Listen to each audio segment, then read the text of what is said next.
सभी को नमस्कार। एक बार फिर आपके अपने चैनल अदिति की पाठशाला पर आप सभी का स्वागत करता हूं। जैसा कि मैंने इससे पहले वाली वीडियो में आपको भारत के भूगोल के बारे में बताया, तो भारत के भूगोल में इसमें टोटल 50 प्रश्नों की श्रृंखला रहेगी। तो इन 50 महत्वपूर्ण प्रश्नों में आज 10 प्रश्न सुबह करवा दिए गए थे। 11वां प्रश्न यहाँ पे है, अगर आप हमारे चैनल पर नए हों तो चैनल को लाइक और सब्सक्राइब कर लीजिए। वीडियो अच्छा लगा तो लाइक करिएगा, वीडियो अच्छा ना लगा तो डिसलाइक करिएगा और अपने कमेंट करके अपनी राय ज़रूर बताइएगा। तो चलिए देर न करते हुए वीडियो शुरू करते हैं। जो पहला प्रश्न है, भारत के पूर्व में पूर्व से पश्चिम तक की लंबाई, यानी पूर्व से पश्चिम से तात्पर्य है कि जैसा कि मैंने पिछली वीडियो में बताया था कि जो भारतीय सीमा है उसमें जो पूर्व से पश्चिम की बात जब यहाँ पे की जाती है, पूर्व से पश्चिम, तो ये देखिए ये पूर्व से पश्चिम की बात है। यहाँ पर ये ईस्टर्न पार्ट है और ये वेस्टर्न पार्ट है, और मैंने बताया था कि ये नॉर्दर्न पार्ट है और ये साउदर्न पार्ट है। तो इसकी लंबाई की बात कर रहा है। अगर इसकी लंबाई की बात करता तो मैंने आपको बताया था 3214 किलोमीटर, यानी 3214 किलोमीटर इसकी लंबाई है। लेकिन जब इसकी लंबाई की बात कर रहा है तो इसकी लंबाई है 2933 किलोमीटर, यानी 2933 किलोमीटर इसकी टोटल लेंथ है। तो इसका जो राइट आंसर होगा ये होगा 2933 किलोमीटर, यह राइट आंसर होगा। अगला प्रश्न, भारत की तट रेखा की लंबाई कितनी है? जो भारत की तट रेखा है उसकी लंबाई की यहाँ बात कर रहा है। तो भारत की तट रेखा की लंबाई कितनी है? तट रेखा से तात्पर्य है कि जो भारतीय तट हैं, जैसे ये यहाँ पर जो गुजरात का एरिया है यहाँ पर ये तटीय भाग है, लेकिन ये सारा तटीय भाग है, इसमें जो बांग्लादेश का तटीय भाग है वो छूट जाता है। तो यहाँ पर तट की भाग की बात करें तो तटीय भाग जो है वो 6100 किलोमीटर लंबा है, यानी इसका ऑप्शन नंबर ए सही हो जाएगा कि स्थलीय सीमा की लंबाई 15200 किलोमीटर है। जलीय पूरे जल सीमा की बात हो रही है, लेकिन अगर पूरे स्थलीय समुद्री धरातली सीमा की बात अगर पूछ रहा है, तट की बात पूछ रहा है, तो वो 6100 किलोमीटर होगा। अगले प्रश्न की तरफ चलते हैं कि जो भारत का क्षेत्रफल विश्व के कुल भौगोलिक क्षेत्रफल का कितना है?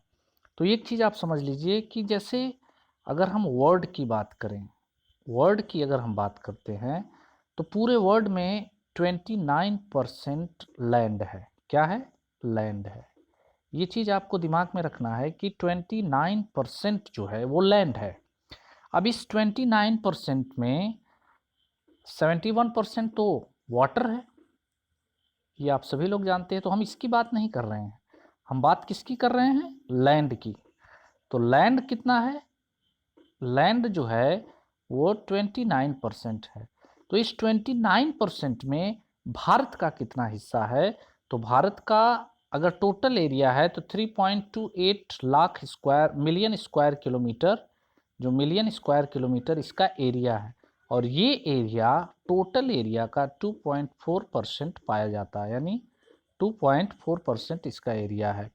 तो कहने का तात्पर्य है कि भारत का कुल अगर भौगोलिक क्षेत्रफल आपको पूछे, वो भी एरिया में, तो 3.28 मिलियन स्क्वायर किलोमीटर, और परसेंटेज में अगर पूछे, प्रतिशत में अगर आपसे पूछे, तो 2.4%, ये इसका राइट आंसर हो जाएगा। अगर जनसंख्या की बात पूछे, अगर यहीं पर आपसे ये पूछ दे कि यहाँ पर जनसंख्या कितनी रहती है, तो टोटल 16% यहाँ पर जनसंख्या पाई जाती है। अगले प्रश्न की तरफ चलें। अगला जो हमारा प्रश्न है कि भारत के कुल क्षेत्रफल का कितना प्रतिशत पर्वतीय क्षेत्र, ठीक है, जो समुद्र तल से लगभग 2135 मीटर या उससे अधिक ऊंचा हो, उसके अंतर्गत आता है। तो आपको एक चीज़ मैं यहाँ क्लियर कर दूं कि भारत में अगर पर्वतों का कुल परसेंटेज देखा जाए तो वो 10.7% पाया जाता है। ठीक है, पर्वतीय क्षेत्र की बात करें, ठीक है। जैसे माउंटेन की बात, यहाँ अगर हम माउंटेन की बात करें तो ये इतना परसेंट है। अगर हम लैंड की बात करें, ठीक है, लैंड, लैंड का मतलब समतल भूमि, वो यहाँ पर 40% से ऊपर है।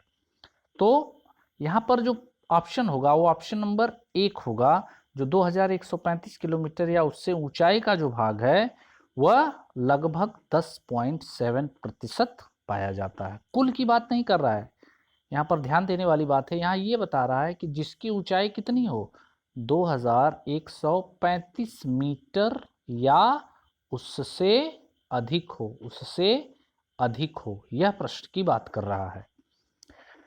अगला प्रश्न चलते हैं। अगला जो प्रश्न है कि संपूर्ण भारत के कितने प्रतिशत भूभाग पर पर्वत और पहाड़ियों का विस्तार है। यह बात ध्यान देने वाली योग्य बात है कि कितने प्रतिशत जो भूभाग हैं उस पे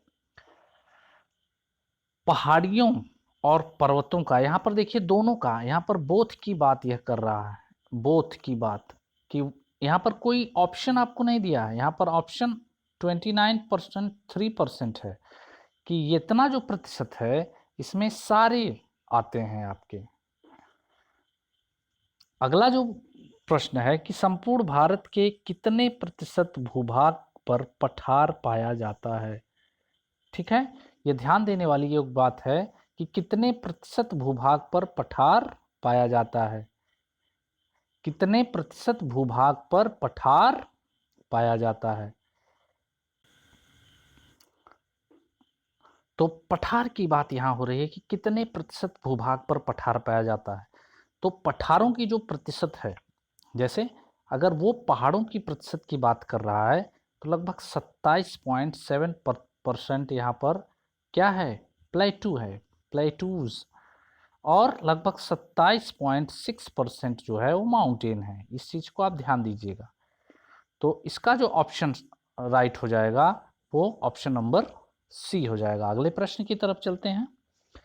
संपूर्ण भारत के कितने प्रतिशत भूभाग पर मैदान का विस्तार पाया जाता है। तो जैसा कि मैंने पहले बताया कि 40% से जो अधिक है वो प्लेन लैंड है। क्या है, प्लेन है, या कह सकते हैं कि लैंड है। अब लैंड में तो सारी चीजें आती हैं, तो लैंड में माउंटेन, प्लेटू, ये सारी चीज़ें लैंड पे होती हैं, लेकिन ये हायर एल्टीट्यूड पर पाए जाने वाले चीज़ें हैं। तो लैंड की अगर बात करें, अगर आपसे ये पूछे कि लैंड, ठीक है, लैंड में क्या, प्लेन, लैंड में क्या, प्लेन, तो प्लेन लगभग 43%, यहाँ 40% से ऊपर एक ही ऑप्शन है 43%, तो ये ऑप्शन क्या हो जाएगा, सही हो जाएगा। अगले प्रश्न की तरफ चलते हैं। तो अगला जो प्रश्न है कि भारत की प्रादेशिक जल सीमा यानी टेरेस्ट्रियल वाटर समुद्र तट से कितने समुद्री दूर तक पाया जाता है। तट रेखा, जैसे जिसको आप कहते हैं कि यहाँ तक, जैसे ये है, तो ये कहाँ तक, ये जो इंडियन ओशियन है जिनको हिंद महासागर हम कहते हैं, तो इसके कहाँ तक भारत की सीमा है। तो ये हमेशा 12 मील होता है। टेरेस्ट्रियल जो आधार होता है वो लैंड से 12 मील की दूरी पर होता है।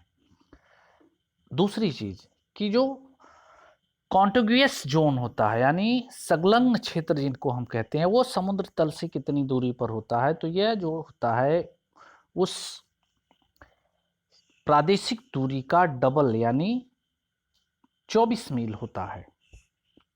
तीसरा, अगला जो प्रश्न है कि जो एक्सक्लूसिव इकोनॉमिक जोन यानी संलग्न आर्थिक एकांतिक संलग्न आर्थिक क्षेत्र जो होता है वह कितनी दूर पर होता है।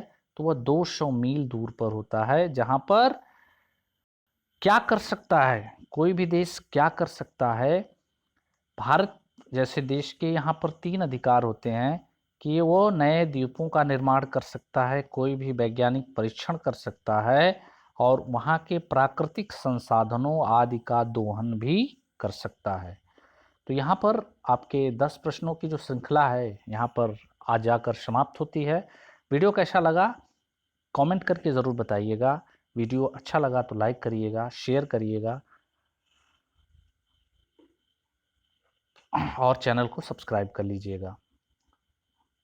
इस वीडियो को देखने के लिए आपको धन्यवाद। मिलते हैं अगले वीडियो में, तब तक के लिए नमस्कार, जय हिंद।